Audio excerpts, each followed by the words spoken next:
আমাৰ মুখ্যমন্ত্ৰী ডাঙৰীয়াই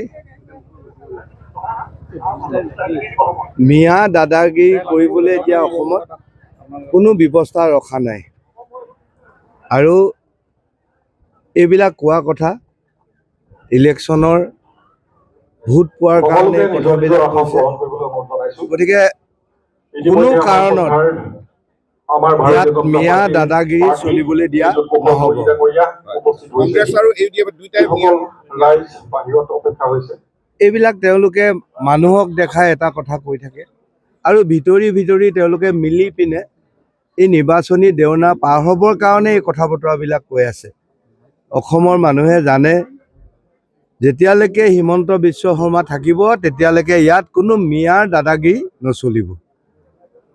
অখিল গগৈ কৈছে যে কুশলদৰী বহুত ল' ষ্টেণ্ডাৰ্ড নিৰ্বাচন ষ্টেণ্ডাৰ্ড ল' ষ্টেণ্ডাৰ্ড নিৰ্বাচনত এই কথাবিলাকে গুৰুত্ব নাপায়। নিৰ্বাচনত কোনজন মানুহে জনসাধাৰণৰ লগত থাকি কাম কৰিব, ৰাইজৰ সমস্যাবিলাক সমাধান কৰিব, সেই কথাখিনিতহে ৰাইজে বেছিকৈ গুৰুত্ব দিয়ে।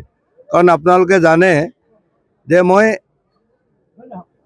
কোনো দল নথকাকৈও নিৰ্দলীয়ভাৱেও ৰাইজৰ মাজত কাম কৰি পিনে মই নিৰ্দলীয় এজন বিধায়ক হিচাপে বিধানসভালৈকে গৈছিলোঁ আৰু তেতিয়াও ৰাইজৰ লগত থাকি ৰাইজৰ সমস্যাবিলাক সমাধান কৰিবলৈ চেষ্টা কৰিছিলোঁ আৰু তাৰ পাছত 16 চনত মই পুনৰবাৰ ভাৰতীয় জনতা পাৰ্টিৰ পৰা থাওৰা সমষ্টিৰ পৰা মই বিধানসভালৈকে আগবাঢ়ি গৈছিলোঁ আৰু সেই সময়ত থাওৰা বিধানসভা সমষ্টিত যিখিনি কাম কৰিছিলোঁ ৰাইজে এইখিনি কথা শিৱসাগৰ ৰাইজেও জানে যে মোৰ লক্ষ্যটোৱে হৈছে ৰাইজক সমস্যাৰ পৰা উদ্ধাৰ কৰা। প্ৰতিটো মুহূৰ্তত ৰাইজৰ লগত আছোঁ। শিৱসাগৰ ৰাইজৰ লগতো আজি মই 4টা বছৰ ধাৰাবাহিকভাৱে লাগি আছোঁ। প্ৰত্যেকখন অসম চৰকাৰৰ আঁচনি সফল ৰূপায়ণৰ কাৰণে কষ্ট কৰিছোঁ আৰু সেয়েহে আজি ভাৰতীয় জনতা পাৰ্টিৰ ফালৰ পৰা মোক টিকেট প্ৰদান কৰিছে।